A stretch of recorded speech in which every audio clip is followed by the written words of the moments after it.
Disculpen, estoy teniendo muchos problemas de conectividad y me está sacando, perdónenme tantito, pero por eso me estoy tardando en conectarme porque me está presentando problemichas. Ok. Bueno, y ahora sí se ve. Lo hago más grande, ¿verdad? Mejor.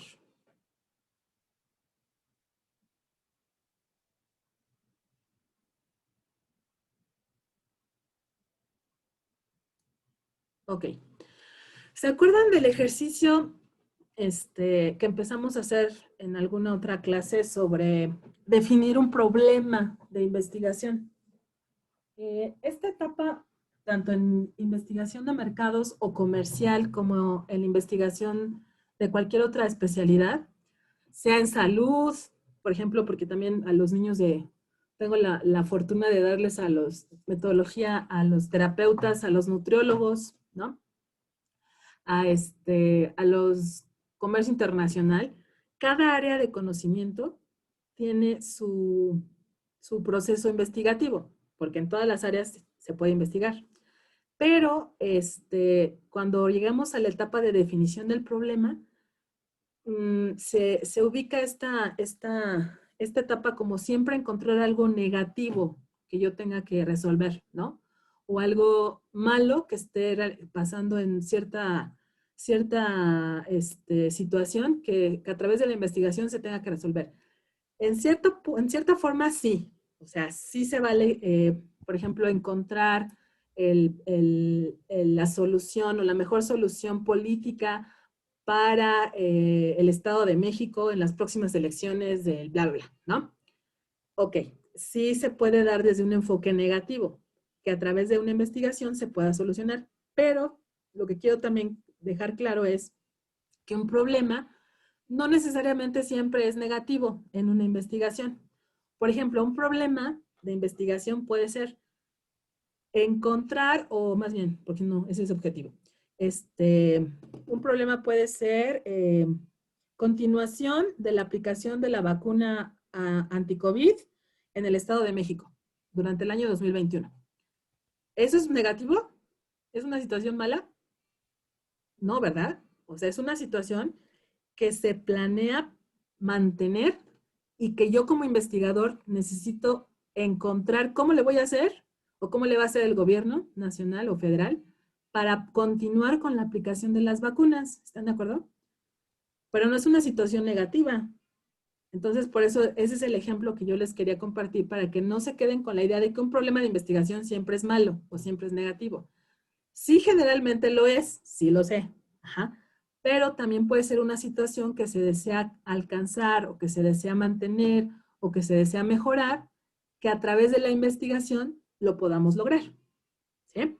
Entonces, de acuerdo a este autor, que es uno de mis favoritos en investigación, él propone que para detectar un problema de investigación, primero hay que identificar quién toma la decisión. Hablando del ámbito empresarial, ¿eh? Y ahora sí ya nada más quería hacerles esa aclaración del problema, pero ahora me voy a la parte comercial para hablar de investigación de mercados en especial.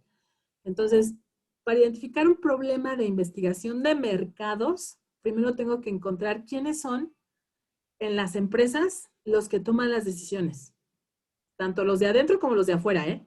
O sea, por ejemplo, en las decisiones de producción, ¿quiénes están involucrados? ¿Nada más el área de ingeniería o el área operacional o también tiene parte el área de compras, el área de logística, el área de mercadotecnia? O sea, ¿quiénes toman decisiones con respecto a el problema, digo, a la situación que la empresa desea clarificar? Ajá. Y del área externa, es decir, ¿quién toma la decisión de comprarte? ¿La mujer o el hombre? ¿Quién influye en la decisión de compra de tu producto, de tu servicio? ¿La mujer o el hombre? ¿La mamá o el papá? ¿El niño o la hermana? ¿Sí? O sea, hablando, por eso estoy únicamente en contexto mercadológico, en contexto de mercados o de comercio, ¿ok? O sea, ¿quién toma la decisión de comprar el producto o el servicio que está vendiendo X marca, X empresa? ¿Sí? También de la parte ambiental, ¿quién toma decisiones que afectan a tus actividades comerciales. El gobierno del estado, ¿sí? Secretaría de Salud, ajá. Muchos hospitales, por ejemplo, no pueden tomar decisiones de cambiar a lo mejor equipo sin que la Secretaría apruebe la propuesta, ¿no? O apruebe el presupuesto. Ah, ok. Son instituciones de gobierno o públicas que tienen que también tomar decisiones para que tú como institución de salud tomes las tuyas. Entonces, por eso propone el autor. Checa todos los agentes, tanto internos como externos y ambientales, que toman decisiones con respecto a tus actividades comerciales o que influyen en tus actividades comerciales. ¿Sí? También, como empresa, sugiere el autor que tomen opinión de expertos en la actividad. O sea, por ejemplo, que una empresa que quiera saber por qué ha evolucionado el mercado. Mi conexión, me marca la computadora que mi conexión es inestable, por eso si me escuchan a veces medio cortada, es porque el internet anda medio cambiante. Entonces, otra cosa que hay que hacer para definir mi problema es preguntarle a los que saben. Por ejemplo, preguntarle a las personas que tienen más tiempo en la empresa al respecto de una situación similar que haya acontecido en otro tiempo y que se parezca, ¿no?, a lo que está pasando ahorita en mi empresa. Ajá. Lo que les decía hace un momento de fuentes secundarias, analizar lo que ya está publicado, por eso lo que comentaba Gaby. O sea, primero hay que, en lugar de aventurarse a hacer el cuestionario, aplicarlo, y no, primero investiga qué hay publicado de tu empresa, reportes de otro año, juntas, etcétera, para saber que se ha trabajado, ¿no?, con respecto a lo que tú estás tratando de investigar. Esos son datos secundarios.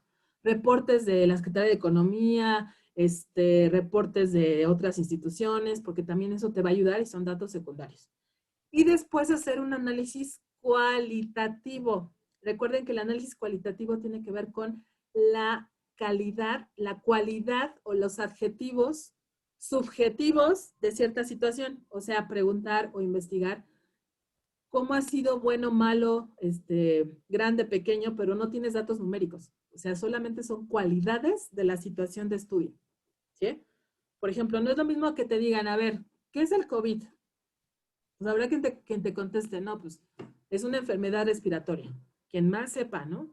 O es una enfermedad respiratoria que afecta no solamente al sistema respiratorio, sino también a todos los aparatos del organismo humano y que por eso cuando el paciente llega a tener la patología, afecta no solamente al sistema respiratorio, puede llegar a afectar a otros, ay, se me fue la palabra, qué vergüenza, cuando me escucha mi padre porque me pega, ¿cómo se llama el corazón, el cerebro y todo? ¿Cómo se le dice? Partes del cuerpo humano, bueno, que puede afectar a otros sistemas del cuerpo humano, ¿no? Entonces, por eso, si tienes problemas con el corazón, cuidado y te enfermes. Si tienes esclerosis múltiple, cuidado y te enfermes. Si tienes problemas de obesidad, también te puede afectar, ¿no? Porque es un bicho tan malo que bloquea, o sea, se conjuga con las demás enfermedades y agrava al paciente, ¿no? Entonces, bueno, ok, es un ejemplo, pero no es lo mismo a preguntarle a un médico, a un especialista, a un infectólogo que te diga, no, pues la cantidad de azúcar que va a afectar si te enfermas de COVID son de 3.7 miligramos. Eso ya son datos que cuantitativos. Pero quien te contestó que el bicho es muy malo, pues son datos cualitativos. Pero sí es importante cuando estás planteando un problema de investigación que por lo menos en un principio te apoyes con información cualitativa del fenómeno que estás queriendo aclarar para que te des una idea más clara de a dónde quieres llegar con la investigación o cuál es el problema de investigación.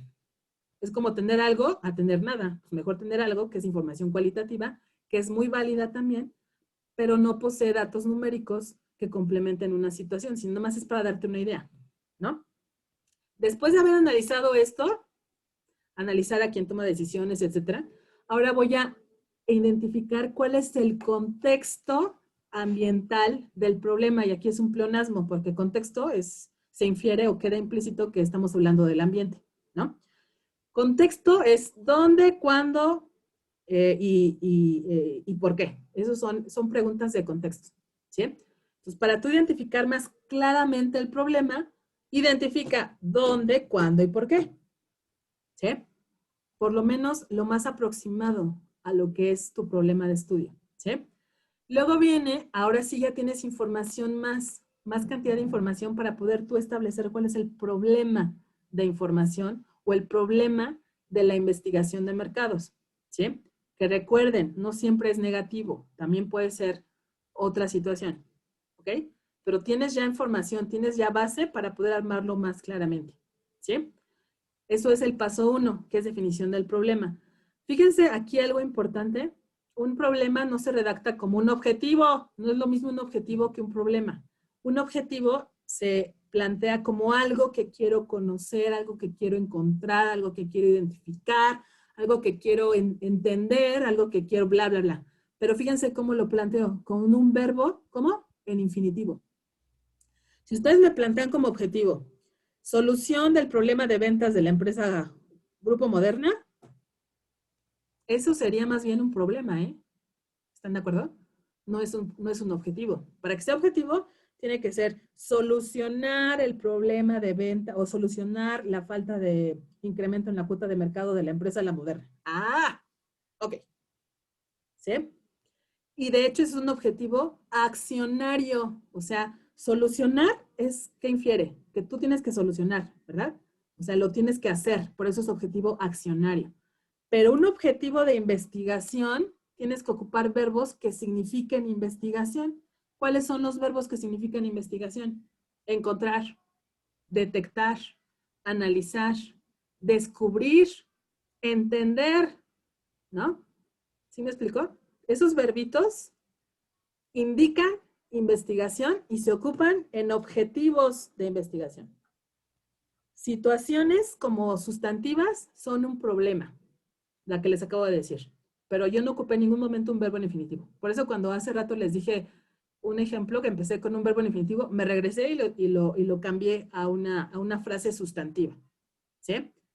Todos esos detalles son parte de la parte metodológica, ¿no? Pero sí se tienen que tomar en cuenta también en investigación de mercados, porque si no, puede haber confusión cuando estemos haciendo cada etapa de la investigación de mercados, ¿no? Entonces, ya que estoy llegando a mi parte de definición del problema, no ocupo objetivos ni ocupo verbos. Me cuido muy bien que establezca o describa, delimite muy bien cuál es la situación problemática que se va a resolver o se va a clarificar o se va a mantener con la investigación de mercados. ¿Sí? Ustedes pueden, para que sea más fácil identificar el problema principal, seccionarlo, ¿no? En un problema de decisión gerencial o administrativa o un problema que tiene que ver con el cliente, o sea, con el mercado. Ya vimos hace rato aspectos a considerar en el mercado. Compra o demanda, ¿no? Precios, ¿sí? Perfiles de mercado, ajá. Esos son decisiones de tipo de investigación de mercados, o sea, de afuera. Información o problema de decisión gerencial son temas que tienen que ver con las decisiones de los empresarios, de ustedes como administradores. ¿Cuáles son estas decisiones? Elección de proveedores, establecimiento de precios de venta, ¿sí? Objetivos de rentabilidad. Esas son decisiones gerenciales, ¿están de acuerdo? Contratación de personal, capacitación de fuerza de ventas, son decisiones de tipo ¿qué? Gerencial. Decisiones de investigación de mercados, ya les dije cuál es, todas las decisiones que pueden tomar allá afuera mi mercado, mi cliente, mi comprador, mi competencia, ¿sí? Lo pueden hacer así, seccionar esos dos tipos de problemas para poder armar un solo problema de investigación de mercados. Incluso el autor propone que descubriendo o separando esos dos tipos de problema, tanto los que tienen que ver con decisiones gerenciales como los que tienen que ver con con el mercado, es más fácil identificar cuál es el problema que a ti como empresa te interesa investigar. Pero primero hay que separarlo, ¿sí? Y luego viene el paso 2, que es plantear el problema. Fíjense bien cómo es diferente el problema principal o definición del problema que el planteamiento del problema, ¿eh? Son cosas distintas. Relacionadas, sí, pero diferentes en cuanto a estructura. Porque en el problema principal yo voy a especificar cuál es mi problema. ¿sí? Pero en el planteamiento yo tengo que considerar cuál es, por ejemplo, todo el contexto que me llevó a mí como empresa a tener que resolver o a tener que lograr ese problema con la investigación, ¿sí? Por eso aquí el autor, digo, no se los quiero leer así como lo menciona el autor porque puede ser un poco confuso, nada más se los quiero platicar, así como explicar en mis palabras. Pero el planteamiento del problema es como si fuera una introducción a mi problema principal, ¿sí? Por eso el autor aquí propone, no, pues primero plantea tus preguntas de investigación. O sea, cuál es la razón por la que, por ejemplo, cuál es la razón por las que mis empleados o mis colaboradores no están siendo productivos? Esa es una pregunta de investigación, ¿no? Ah, ok. Otra pregunta de investigación. Eh, ¿Hay una relación entre la productividad de mis colaboradores con el nivel de ventas que actualmente estoy teniendo? Esa es otra pregunta de investigación, ¿no? Entonces, por eso, de una forma más sencilla para darme a entender, el planteamiento del problema es como la introducción, ahora sí, a definir el problema principal, ¿sí? ¿Se acuerdan cuando vimos hipótesis? Las hipótesis, como ya tengo mis preguntas, pues ahora necesito mis respuestas, ¿no? Pero las respuestas no las tengo definidas claramente hasta que termine mi investigación, pero sí puedo proponer cuáles serían esas respuestas. Entonces hago lo que se llaman hipótesis o supuestos, ¿sí? Entonces todos estos detallitos que me aproximan, que me introducen a lo que realmente quiero conocer, quiero resolver, quiero mantener, ese es mi problema de investigación. Pero primero tengo que contextualizar al cliente, a mi empresa que me contrató, para decir, mira, lo que está pasando es que tu estructura en cuanto a objetivos de empresa es esto, ¿no? Tu forma de trabajar, tu forma de administrar, ese tipo de producto que no se vende actualmente es así y así y así, ¿no? Tus dudas con respecto a esta situación que estás ahorita pretendiendo aclarar son estas. Y lo que yo creo que está pasando, pero todavía no sé, porque todavía no termino la investigación, es esto y esto y esto. Pero te advierto que esto quizá es lo que se está causando, lo que estás compartiéndome que quieres resolver. Todo esto ya vieron cómo lo estoy manejando en el planteamiento del problema, para que luego ya llegue con el cliente y le diga, ¿qué crees, Kellogg's? Que resulta que ya no estás vendiendo más bien, vamos a cambiar de enfoque de problema. Fíjate que estás vendiendo más los cereales que tu competencia porque estás dejando a los animalitos en la caja de cereal, mi rey. Y resulta que el gobierno nos dijo que ya quitemos los animalitos de la caja de cereal. Entonces, ¿cómo le vas a hacer para seguir vendiendo como lo vendes? Las azucaritas, sin el tigre toño, ¿cómo se llaman los del elefante? Los Choco Crispy sin el elefante, etcétera, etcétera, etcétera, ¿no? Por eso resulta que vendías Kellogg's, no era porque más bien, por eso creo que vendías tanto tus cereales, ¿sí? Pero ahora, ¿qué va a pasar cuando tú dejes de incluir animales de la selva en tus cajas de cereal? Esa puede ser una pregunta de investigación, ¿no? Que finalmente lleve a Kellogg's a decir, mi problema de investigación es que éxito de la venta de cereales sin la utilización de animales salvajes en las cajas de cereal. Ese es mi problema de investigación. Porque antes el investigador lo planteó. ¿Ya vieron? Y ya que tengan su planteamiento del problema o su introducción al problema y el problema identificado con el cliente o con la empresa que necesitó la investigación de mercados, entonces ahora sí vamos a explicarle, ok, ya está tu problema, ahí te va. Lo que vamos a hacer es recabar información primaria de esta forma. Voy a hacer un grupo focal, ¿no? O un grupo de enfoque para que de los principales compradores o tipos de compradores de cereales para analizar qué tal, cómo aceptarían o no los cereales sin las cajas con animales, para observar, ¿no? Ahí mismo en el grupo focal, cómo van a reaccionar cuando les quites los animalitos de las cajas de cereal. Así lo vamos a hacer, ¿no? Eso se llama diseño de investigación. El diseño de investigación entendamos que es la forma en que en una investigación de mercados se recaba la información primaria para resolver un problema de investigación. ¿Sí? ¿Queda claro hasta ahorita?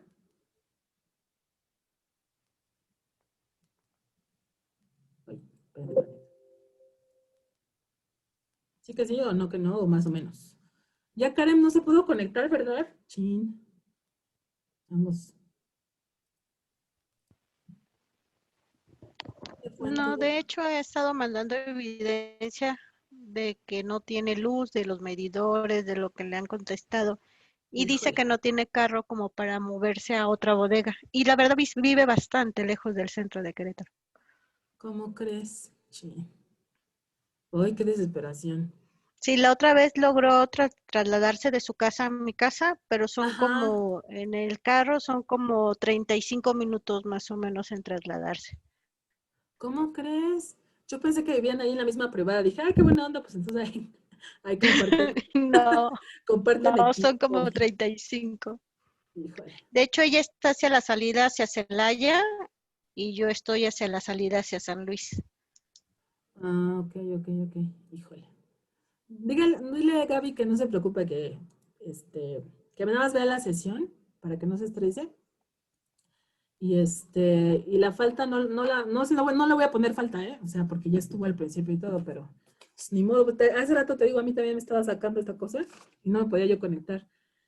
Pero que no se angustia porque sí, yo sé que de repente se me estresa De porque no hecho, le puede. dije que hay que pagar el servicio de la luz.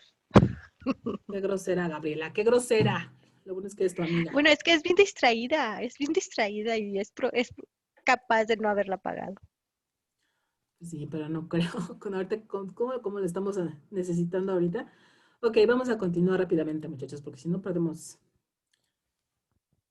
oro, que es el tiempo. Bueno, entonces, ¡ay! ¿Qué estoy haciendo? Espérame, me equivoqué de botón. Por poquito me salgo de la reunión. Ok, bueno, entonces, estaba yo terminando de comentar, ¿no? Ya la definición del problema, cómo vamos a lograr cumplir con toda este proceso de definición del problema, pues a través de preguntarle a personas, entrevistar, analizar datos secundarios, ya sabemos que es datos secundarios, complementar una información con datos cualitativos o hacer investigación en chiquito cualitativa para complementar cómo voy a llegar a mi problema, etcétera, ¿no? El contexto ambiental del problema, ya lo hemos comentado también, tiene que ver con la parte que no controla la empresa, pero que llega a influir en sus decisiones económicas, políticas, sociales, sustentables, porque ahora también las empresas tienen que preocuparse por no afectar al medio ambiente, a los animales, cuidar la salud, ¿no? De los consumidores si es que fabrican productos con alto contenido calórico o de grasas, etcétera, ¿no? El investigador tiene que analizar factores también, por ejemplo, información secundaria que tenga que ver con pronósticos hechos en algún momento por la empresa, recursos y limitaciones que tenga la empresa para realizar la investigación, objetivos de quien está contratando la investigación o que le interesa principalmente la investigación de mercados, porque, por ejemplo, muchas veces un estudio de mercado le preocupa más a un administrador, como ustedes, que a un ingeniero en sistemas que está nada más llevando la parte tecnológica de la empresa, ¿no? O sea, solamente, por ejemplo, que a lo mejor al ingeniero en sistemas resulta que, como ahorita está pasando, ¿no? En todas las instituciones de cualquier giro, la conectividad de las redes, por muy buena que sea la empresa, está fallando. Entonces, a lo mejor el ingeniero le esté preocupando por qué si está pagando la red inalámbrica, si la empresa está pagando la luz y todo esto, aún así está fallando el equipo. Entonces, puede contratar a una investigación de mercados especializada en tecnologías de información para darle la información que está preocupándole, ¿no? Pero a lo que quiero llegar es, sí es importante que ustedes como investigadores, como empresarios, detecten a qué parte de la empresa le interesa más saber sobre cierta cuestión o cierto problema de investigación, ¿no? Ok. Entonces, dentro de los pasos de la investigación de mercados, bueno, ya las vimos, definir el problema, plantear el problema, que desde mi punto de vista es mejor primero plantear el problema y luego definirlo, mencionar la forma en que yo voy a recolectar la información primaria para resolver ese problema de investigación Y estos son los pasos que generalmente se siguen en la investigación de mercados, que también ya los habíamos visto, por eso me estoy yendo más rapidito. Definir mi problema, identificar necesidades y fuentes de información, diseñar la forma de recopilar esta información y presentar un informe concluyente y claro, por favor, porque luego hay empresarios que no hablan nuestro idioma, ¿eh? O sea, sí son empresarios, pero no saben de, a ver, ¿qué es posicionamiento, no? O qué es rentabilidad, o qué es una utilidad, o qué es un margen de ingreso, o qué es, ustedes sí, ustedes son empresarios, son administradores. Bueno, traten de hablar en un lenguaje no coloquial, sino claro para su cliente o para sus compañeros de la empresa que les interesa resolver un problema de investigación. Ay, perdón, pero es que me quedé sin, sin gasolina. Ok, una investigación siempre debe realizarse o tener en cuenta ciertas características, generalmente. Pueden cambiar, pueden aumentar, pueden disminuir dependiendo de la situación de estudio, ¿no? Una de ellas es la forma en que se va a recopilar la información. Aquí les proponemos que sea sistemática, que sea ordenada, ¿sí? Una de las causas, así les voy a decir una de las causas que yo he identificado en mi experiencia como investigadora, no solamente de mercados, sino en general, de las causas por las que los alumnos les da roña o les da alergia dérmica cuando les dicen tesis o les dicen investigación, es porque no son o les cuesta trabajo tener orden en la forma en que administran la información de la investigación, sea una tesis o sea una tarea de una materia que les pidan investigar algo, ¿sí? Porque entonces, ¿qué pasa con esta falta de orden? Se ponen a investigar en todos lados, en Google, en Yahoo, en Rincón del Vago, en Buenas Tareas, en Wikipedia, ok, y ya encontraron a lo mejor lo que están buscando, pero no le dan sentido a esa información, no le dan orden. Entonces, por eso, pues, o se confunden o nada más copian la primera definición que se encontraron y la pegaron, pero ni idea de qué significa esa información. ¿Sí me explicó? Entonces, por eso yo creo que, y lo he visto, por eso me atrevo a compartírselos, que en las materias de investigación, híjole, ya traen una actitud de, no, guácala, no me gusta la investigación. ¿Por qué? Porque me es aburrida. ¿Por qué? Porque es mucho trabajo. ¿Por qué? Porque es muy tardada. Pues sí, es tardada, es mucho trabajo, es mucha información, porque no hay un orden, no hay un sistema de manejo de información. Si existiera o si ustedes, digo, no solamente ustedes, sino en general los que investigamos, seamos alumnos o maestros, porque también los maestros nos pasan, no crean que somos másters en investigación, llega un momento en que es tanta información que no sabes ni qué hacer, ¿no? Entonces, cada persona es libre de diseñar su propio sistema de organización de información. Habrá quien sí haga, no, pues fichitas de trabajo, fichitas bibliográficas, ¿no? O quien haga carpetas en la computadora para, ok, estos son datos de numéricos, estos son datos de cierto lugar, o estos son datos de cierta fuente de información, estos son datos de revistas. Entonces, su forma de organizar la información. Pero finalmente tienen su sistema. Entonces, en esta diapositiva nada más es como sugerencia que ustedes encuentren la mejor forma en una investigación, sea de mercados o sea la final que van a hacer en la licenciatura, que encuentren la forma en que puedan organizar sistemáticamente la información que van recabando, de tal forma en que puedan darle un sentido a esa información y puedan resolver el problema que planteen de investigación. ¿Sí? Porque además va a ser más rápido, va a ser más fluido, se los prometo que ya lo he vivido en varias situaciones, tanto personales como de asesoría. Es más fácil así, más rápido, que tratar así de irlo haciendo a prueba y error. Pues no, por eso se tardan hasta años en hacer una investigación. ¿Sí? ¿Ok? Muestreo. Generalmente cuando hacemos investigación, ya se los comenté hace un momento, no es un censo, es una investigación o es un estudio de mercado. Si fuese un censo, si ¿cómo se dice? Los invito a que hagan un canvaseo, ¿no? Literal, así de puerta en puerta ir preguntando, oiga, ¿qué le gusta de la marca L'Oreal? Y no, imagínense la chamba, ¿no? Para L'Oreal. Aquí lo importante es seccionar de la población una pequeña cantidad de personas o de empresas o de lo que ustedes vayan a estudiar para que sea más fácil analizarlo y luego ya extrapolarlo a toda la población. ¿Sí? Esas son las razones principales para hacer muestreo. Por eso me estoy saltando, para no leerles todo el tiempo, sino más bien platicárselo, si no es mucha información y muy aburrida. ¿Sí? Ok, la forma de muestrar puede ser cualitativa o puede ser cuantitativa, ¿eh? O sea, una investigación cualitativa sí muestrea. Erróneamente, por ejemplo, yo pensaba, cuando estaba asesorando tesis, en algunas tesis que me decían cualitativas o eran enfoques cualitativos, o sea, sin números, y que proponían una muestra, automáticamente yo se los tachaba. Y no es cierto. Sí se puede hacer muestreo, pero muestreo cualitativo, ¿sí?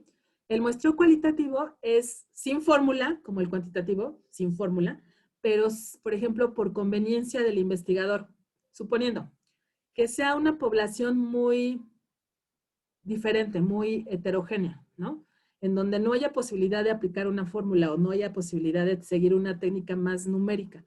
Entonces, lo que puede hacer el investigador es, por ejemplo, ahorita lo que va a pasar con muchos de los chicos que se van a graduar, que tienen que presentar una investigación, van a hacer muestreo por conveniencia.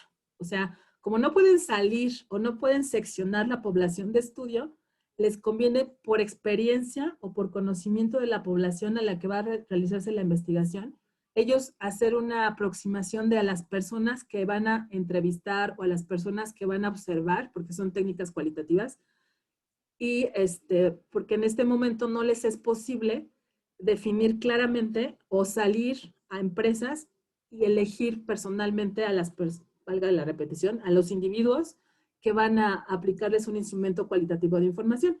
Entonces es un muestreo cualitativo, sí se puede. Ajá. O el muestreo cuantitativo, que es el que seguramente ustedes más conocen por las materias numéricas de estadística que llevaron, es cuando se aplica una fórmula, ¿no? Donde hay que identificar proporciones, tamaño de la población, la fórmula de tamaño de muestra que se utiliza en investigación, hay que tomar en cuenta error de muestreo, ¿no? Esos son datos de la fórmula para sacar tamaño de muestra cuantitativo, ¿sí? Pero primero hay que identificar de dónde voy a extraer esa muestra. Y eso, de dónde voy a extraerlo, se llama marco de la población, ¿sí? Y sí, imaginen que es un marco, literal, un cuadro, ¿no? Entonces, de ese cuadro voy a seleccionar un pequeño pedacito, que es mi muestra, pero primero tengo que encontrar cuál es ese marco, si no puedo equivocarme de marco, ¿no? O sea, extraer una muestra de donde no es.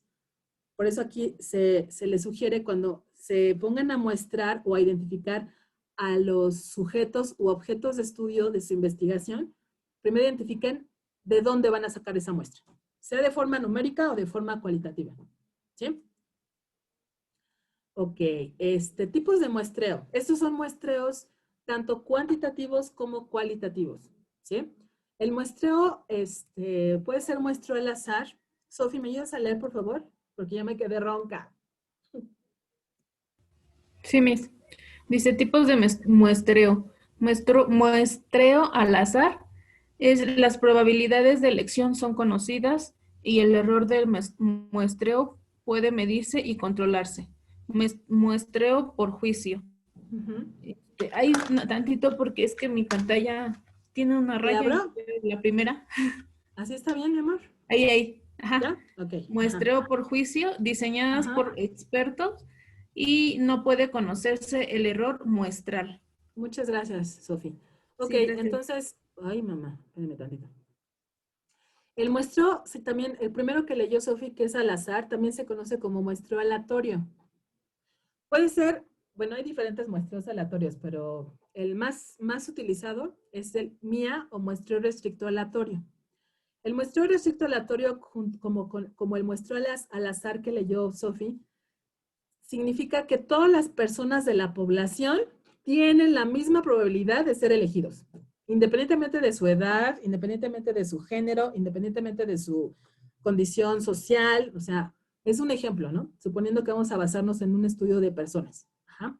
O que todo el mismo grupo, toda la población industrial del parque Chapultepec número 3, tienen la misma posibilidad de ser elegidas, independientemente de a qué se dedica la empresa, cantidad de empleados, o sea, etc. Eso significa el muestreo al azar o muestreo aleatorio. Entonces, como todos tienen la misma posibilidad o probabilidad de ser elegidos, pueden ustedes como investigadores elegir cualquiera, ¿no? E integrarlos en la muestra que van ustedes a analizar, ¿sí? El muestreo por juicio, como bien lo leyó Sofi, ahí sí tenemos que basarnos en nuestra experiencia como investigadores, o si no tenemos experiencia en hacer investigaciones de mercado, preguntarle a quien sí lo tiene. O a la empresa, porque la empresa generalmente ha manejado y sabe cómo son sus clientes, qué hacen, qué piden, dónde están viviendo, qué productos son los que más compran de la empresa. Entonces, como la empresa sabe mucho de su mercado, quiero pensar, entonces nos podemos apoyar con información que nos dé la empresa para poder seccionar la población de interés para la empresa y entonces elegir ya el número de personas o de clientes que vamos a muestrar. Ese es un muestreo por expertos o por juicio. ¿Ok? Ahora, hace rato les mencionaba los elementos de una fórmula de muestreo y les dije, un elemento de la fórmula numérica para calcular tamaño de muestra es el error de muestreo. ¿Qué es el error de muestreo, Adri? ¿Me ayuda a leerlo, por favor?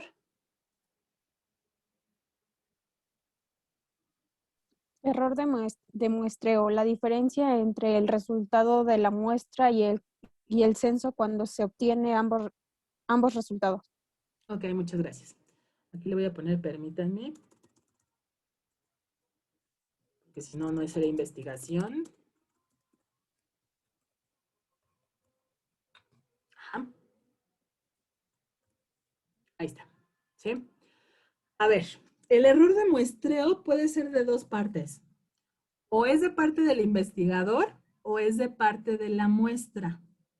El que controlamos en la investigación es el error del investigador. O sea, cuando el investigador se equivoca, por ejemplo, al elegir el tipo de variables para muestrar, ¿no? O por ejemplo, cuando el investigador no tiene mucho conocimiento de lo que quiere resolver, o sea, no tiene claro cuál es el problema de investigación, pelas. Ahí se está equivocando el investigador y el error de muestreo va a ser grande. ¿Ok?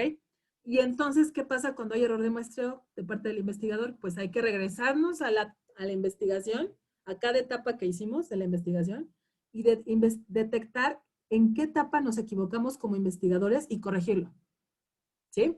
Entonces, por ejemplo, en una tesis, Dios los aparte de estos errores del investigador, porque ahí sí se van a tener que regresar a revisar cada etapa de su tesis o de su protocolo para detectar en dónde estuvo el error.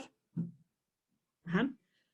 Pero, si el error es de parte de la muestra, o por ejemplo de los clientes, de los compradores o demás, entonces ahí lo que hace la estadística, ¿sí?, es corregirlo a través de la fórmula de tamaño de muestra. Al poner en la fórmula, incluir un pequeño porcentaje que representa el error de estimación. Y ya con incluirlo en la fórmula, solita la estadística lo ajusta y ya no te preocupas de afectar tu investigación. ¿Sí me explicó? Por lo tanto, hay que entender que todos los procesos de muestreo, todas las investigaciones van a presentar un error, todas. Aunque tú como investigador no te equivoques, siempre va a haber un error de estimación, sobre todo si es una investigación cuantitativa. Y entonces, ese error de estimación, repito, no te angusties, investigador, no tienes que volver a repetir tu investigación, valga el pleonasmo. Simplemente tienes que aplicar la fórmula en muestra para que solito la estadística lo ajuste y entonces el proceso siga sin problema. Pero si es error tuyo, entonces tienes que revisar en qué te equivocaste y corregirlo. ¿Sale? ¿Ok? Entonces no se angustien por esa parte. Por eso, gracias a Dios, existe la estadística y eso lo corrige ella. ¿Qué hay que cuidar en el muestreo, tanto quali como quanti? Que sea preciso. Tu muestra, si la vas a elegir numéricamente, asegurarte de que no te equivoques en errores de dedo ni de signos como en contabilidad. Si te equivocas en un signo en el balance general, pela, se afectó todo el resultado. Eso en quanti, pero en quali, si lo vas a hacer por recomendación de un experto, asegúrate que sí sea un experto, que no sea un invento chino, que nada más sea un señor que le guste hablar y que te dé una mala información y por lo tanto te arroje un error de estimación a tu muestra cualitativa, ¿no? Por eso tiene que ser precisa.